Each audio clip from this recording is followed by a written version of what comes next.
bertemu kembali dalam Niaga AWANI. Kesemua 13 resolusi yang dibentangkan dalam Mesyuarat Agung Tahunan AGM FGV Holdings Berhad diluluskan oleh majoriti pemegang sahamnya. Memetik agenda AGM yang tular antara resolusi tersebut termasuk menaikkan alaun pengerusi dan ahli lembaga pengarah. Di mana menerusi makluman kepada Bursa Malaysia pada Khamis petang, FGV berkata AGM yang berlangsung secara maya sepenuhnya itu menyaksikan kesemua resolusi dibentang untuk dipertimbangkan telah diluluskan oleh pemegang saham. Agenda AGM tersebut menyatakan alaun pengerusi bukan eksekutif FGV dinaikkan daripada RM300,000 kepada RM480,000 sekaligus menjadikan alaun bulanan RM40,000 sebulan berbanding RM25,000 sebelum ini. Pada masa yang sama, alaun pengarah bukan eksekutif FGV bagi tempoh sama juga dinaikkan daripada RM120,000 kepada RM150,000 atau daripada RM10,000 sebulan kepada RM12,500 sebulan. Susulan itu, beberapa pemimpin politik menyatakan kekhawatiran mereka selepas merujuk kepada agenda AGM FGV yang tular. Antaranya Ketua Pembangkang Datuk Seri Anwar Ibrahim yang mempersoalkan sama ada AGM tersebut akan hanya menumpukan kepada kenaikan alaun pengerusi dan lembaga pengarahnya. Astro AWANI sedang mendapatkan pemakluman lanjut daripada FGV dan juga Felda berhubung perkara ini. Baik Haris, bawakanlah angka terkini saham FGV, Bursa Malaysia dan juga sedikit angka di S&P 500 untuk kita melihat keseluruhannya. Ya, Najib, sudah tentu kalau kita nak melihat sewaktu ataupun selepas pengumuman pemakluman yang FGV buat kepada Bursa Malaysia, nampaknya berlaku penurunan yang boleh dikatakan agak ketara, iaitu penurunan sebanyak 3.75% secara keseluruhan dalam tempoh 5 hari, tetapi dibuka pada sebelah pagi tadi sehingga jam 9.30 pagi RM1.54 sesaham dengan namun secara keseluruhannya kita nampak penurunan 3.75 ataupun dalam tempoh pembukaan pada sebelah pagi tadi negatif 0.06. Baik, seterusnya kita nak meneliti pula melihat kepada Bursa Malaysia secara keseluruhannya. Bursa Malaysia pada pagi ini nampaknya hijau, cantik sikitlah angka untuk pagi ini. Pertumbuhan 4.12% iaitu 1435.17 dengan counter-counter yang dilihat aktif pada ketika ini. Aktif counter antaranya termasuklah ada DNAX, ada TWL, SDL dan juga top gainer. Okey, MPI, Nestle juga antara top gainer pada sebelah pagi ini. Top loser antaranya KLK, Hong Leong Bank juga PATDAC turut menunjukkan penurunan. Dan seterusnya kita nak melihat di Amerika Syarikat. Di Dow Jones positif 194.23, pertumbuhan 0.64, positif di situ. Nasdaq juga turut menunjukkan angka yang baik 179.11 dengan kadar perubahannya adalah change 1.62% dan S&P 500 0.95. Dan untuk secara keseluruhannya kita nak meneliti dari segi saham-saham lain. Microsoft 2.26, Adobe juga menunjukkan angka yang baik. Antara selain daripada itu, Amazon juga nampaknya lebih warna hijau lah untuk penutupan pada sebelah petang waktu Amerika. Dan setelah itu Google juga. Namun Tesla nampak merah di sini, 0.43% negatif di situ. Najib dan juga Nina. Haris, itu kita nampak hijau. Untuk angka yang agak baik untuk hari Jumaat minggu terakhir pada minggu ini. Terima kasih Haris. Bagi mula selanjut kita bawakan pakar kita Imran Yassin Md Yusof, Ketua Penyelidikan MIDF. Baik, prestasi FBM KLCI tunjukkan kelemahan di mana ia masih lagi berada paras bawah 1450 mata. Jadi apakah yang menyebabkan kelemahan ini dan adakah trend ini akan berterusan? Terima kasih. Indeks utama pasaran saham Malaysia FBM KLCI tutup lebih rendah buat minggu ini sebanyak 1.8%. Kelemahan prestasi FBM KLCI berikutan sentimen pelabur yang lemah. Bukan saja di peringkat domestik tapi secara global, indeks rantau juga menunjukkan kelemahan seperti Philippines Composite Index dan Straits Times Index di Singapura. Ia juga tutup lebih rendah buat minggu ini. Kelemahan sentimen pelabur adalah disebabkan oleh kebimbangan ekonomi di negara maju akan meleset disebabkan tindakan yang lebih agresif oleh bank pusat mereka untuk menaikkan kadar polisi. Kadar inflasi yang tinggi di mana bank pusat seperti Federal Reserve Amerika Syarikat terpaksa mempercepatkan kenaikan kadar polisi untuk mengawal inflasi. Jadi kita lihat ini menyebabkan aliran keluar oleh pelabur asing di pasaran saham domestik Tapi kami jangkakan pasaran saham Malaysia akan menunjukkan prestasi tidak menentu atau volatile buat masa terdekat. Ini kerana trajektori pertumbuhan ekonomi yang tidak kepastian, lebih lagi di negara maju, iaitu sama meleset atau tumbuh dengan lebih perlahan. Tetapi kami untuk masa yang lebih medium term, kami jangkakan akan berada recovery di situ. Imran, patut juga kami untuk fahami kerana isu sekarang ini adalah inflasi juga berlaku pada ketika ini. Mungkin pandangan MIDF research sendiri mengenai trend kadar inflasi di Malaysia ini, bagaimana ini mempengaruhi mungkin keputusan membuat pelaburan juga? Kami menjangkakan kadar inflasi yang lebih tinggi buat tahun ini, tetapi masih di dalam julat jangkaan Bank Negara Malaysia. Ini disebabkan oleh tekanan kenaikan harga barang, lebih lagi dari harga barang makanan. Kenaikan harga ini didorong oleh harga komoditi yang tinggi, disebabkan oleh sanksi atau sanction yang dikenakan oleh negara maju kepada Rusia berikutan perang Rusia-Ukraine. Langkah-langkah kerajaan baru-baru ini juga dijangkakan memberi tekanan kepada inflasi seperti penarikan semula subsidi minyak masak yang di dalam botol dan penarikan siling harga beberapa barang makanan. Ini mungkin akan menyebabkan negara untuk menormalkan kadar OPR mereka dengan lebih cepat dan juga daripada segi pelaburan dengan kenaikan OPR yang lebih cepat. Di sini kita akan lihat prestasi FBM KLCI akan continue to be volatile lah, akan terus menjadi tidak menentu. Ya.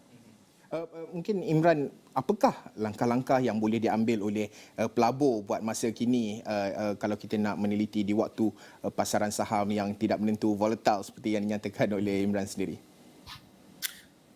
Kami berpendapat pelabur perlu berjaga-jaga buat masa ini disebabkan seperti yang saya cakap tadi, pasaran saham yang tidak menentu. Tapi kami menjangkakan pasaran saham Malaysia akan pulih kepada paras daripada paras sekarang. Jadi ini mungkin memberi peluang untuk pelabur untuk mengumpul saham syarikat-syarikat yang mempunyai apa yang kita katakan fundamental teguh lah. Antara sektor yang boleh dilihat adalah seperti minyak dan gas, perbankan, minyak dan gas oleh kerana harga komoditi yang tinggi, perbankan di mana ekonomi negara sekarang sedang pulih, dan pembinaan juga di mana kami menjangkakan peningkatan projek-projek pembinaan. Kita dah lihat bagaimana MRT3 telah pun diluluskan dan sebagainya. Pelabur boleh juga lihat kepada counter defensif, iaitu syarikat yang memberikan kadar dividen yang tinggi. Ini akan protect capital mereka supaya di masa kadar yang tidak menentu mereka boleh lagi enjoy dividen di waktu ini. Yang sihatlah dividennya pasti. Terima kasih Imran Yassin Md Yusof, Ketua Penyelidikan MIDF, kerana berkongsikan pandangan dan juga unjuran tersebut. Penting untuk kita fahami keadaan dan juga pergerakan sepanjang minggu ini dan juga minggu hadapan dengan pelbagai faktor dan pengaruhi pergerakan pasaran. Baik, ini berkaitan dengan pasaran buruh sedikit, di mana pasaran buruh Malaysia dijangka terus mengukuh pada separuh kedua disokong pekerja dari Indonesia kembali ke negara ini mulai semalam, di mana Duta Besar Indonesia ke Malaysia Hermono dilaporkan berkata bahawa Malaysia akan menerima kumpulan pertama pekerja asing Indonesia pada Khamis sejak pembukaan semula sempadan, dan ketibaan mereka dijangka dapat mengurangkan kekurangan tenaga buruh di ladang kelapa sawit sebagai contohnya. MIDF Research berkata guna tenaga buruh telah menurun sebanyak 1.8% pada 2020 dan 2.9% pada 2021, dan lebih 100,000 pekerja berhenti kerja akibat pandemik COVID-19, di mana pekerja bukan warga negara membentuk kira-kira 10% penduduk Malaysia yang bekerja. Menerusi nota penyelidikannya, MIDF Research berkata kadar pengangguran Malaysia diunjurkan menurun pada tahun ini kepada 3.8% pada 2022 daripada 4.6% pada 2021, dan ia disokong oleh pembukaan semula aktiviti ekonomi domestik dan asas ekonomi yang kukuh. Bagaimanapun, ia berkata bahawa unjuran kadar pengangguran masih lebih tinggi berbanding tahap sebelum pandemik yang mencatatkan 3.4%. All right, we want to focus on the Multi-Cloud Annual Research Report 2022 that finds that organizations are becoming more comfortable with more sophisticated Cloud 2.0 technologies, even as they confront difficulties in hiring and retaining IT talent. According to the survey of 1,420 global IT leaders across industries, though cloud development continues to be a top priority for organizations such that 56% do not envision owning a corporate data center in 5 years, and a resounding 77% of its decision makers said that this scarcity of talent is inhibiting the adoption of new cloud development methods. The survey also finds organizations' cloud priorities evolving from basics such as the agility, 30%, and the scalability, 26%, and also toward more sophisticated issues such as the security, 46%, and compliance, 36%. Moreover, an increased appetite for risk among IT professionals can be seen in their enthusiasm for exploring edge technologies, 38%, and also containers, 53%, while over half plan to invest in hyperscale providers. To talk further on this is Sandeep Bhargava, Managing Director Asia Pacific and Japan for Rackspace Technology. Sandeep, good morning. Thank you so much for joining us this morning.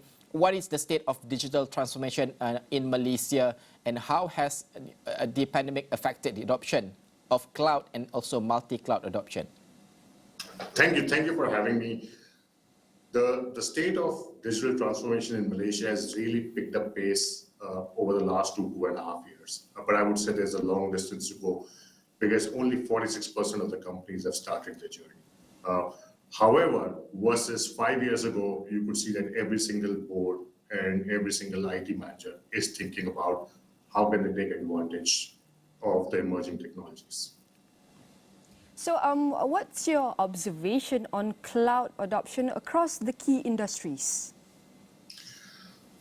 So, 5 years ago, we would have said it's retail, manufacturing, which were taking the lead, and regulated industries such as public sector, financial services were not at the forefront. But if you look at today, and we reflected in our business, a number of public sector firms are evaluating how do they adopt cloud.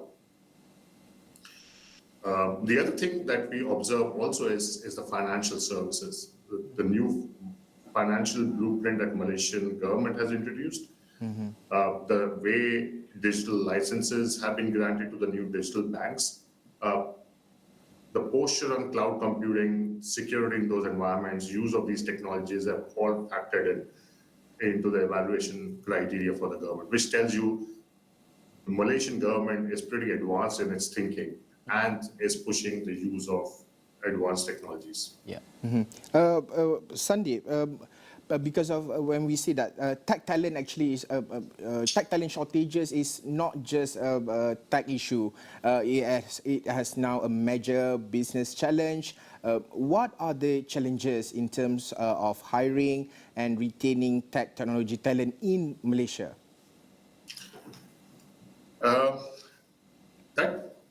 Tech talent is an issue everywhere in the world, and I wouldn't say Malaysia is any different.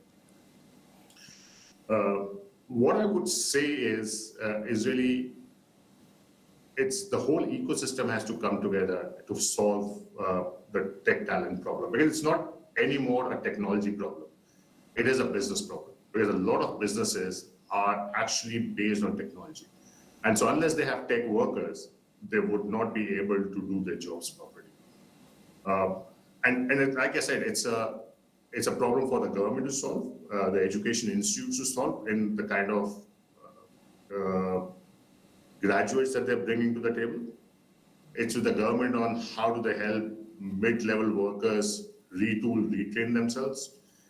It is with the companies to create a conducive environment to learn, for the employees to learn new technologies, to pay them fairly, and to know that knowledge workers will operate in slightly different culture and will have slightly different aspirations than your traditional shop floor workers. Yeah. And then ultimately, it's also on all of us. If we are in technology, then we have to keep our skills correct. New technologies are getting introduced. It needs certifications, which needs training, and we also have to continue to invest in ourselves as individuals without really anybody incentivizing us. So all of us have to play a part in that. Sandip, share with us your point of view. How can Malaysia, develop a holistic talent pipeline that serves to digitally upskill Malaysians, and so that we can, fix the overall skills gap here? Yeah, no, absolutely. So you have to look at the graduate programs that the universities offer, and what proportion of that is really in technology, right? And I would argue that today that proportion is really low, and that needs to be pushed up. The second is the government programs around retraining mid-level workers, and then actively match-make them with companies and incentivize companies to take these people who pick new skills to gain employment with employers, right? So those are the two things. And the third thing is generally continuously hold forums, especially in the SMEs, to create an environment which is conducive for knowledge workers to thrive, right? Like as an example, Rackspace has 52 hours that is given to every single employee to spend in a year to spend on their training.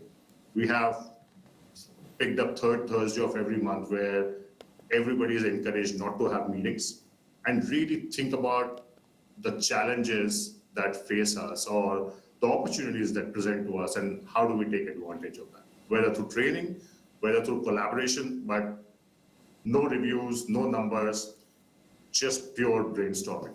And all of those, then that helps the entire company. And these are some of the aspects that as I talk to SMEs, I continue to evangelize, because if they create these environments, that environment will lead people to have a safe environment to learn, to train themselves, to do new things, and companies will evolve. All right, Sandip, thank you so much for joining us this morning. That is Sandip Bhargava, Managing Director, Asia Pacific and Japan Rackspace Technology.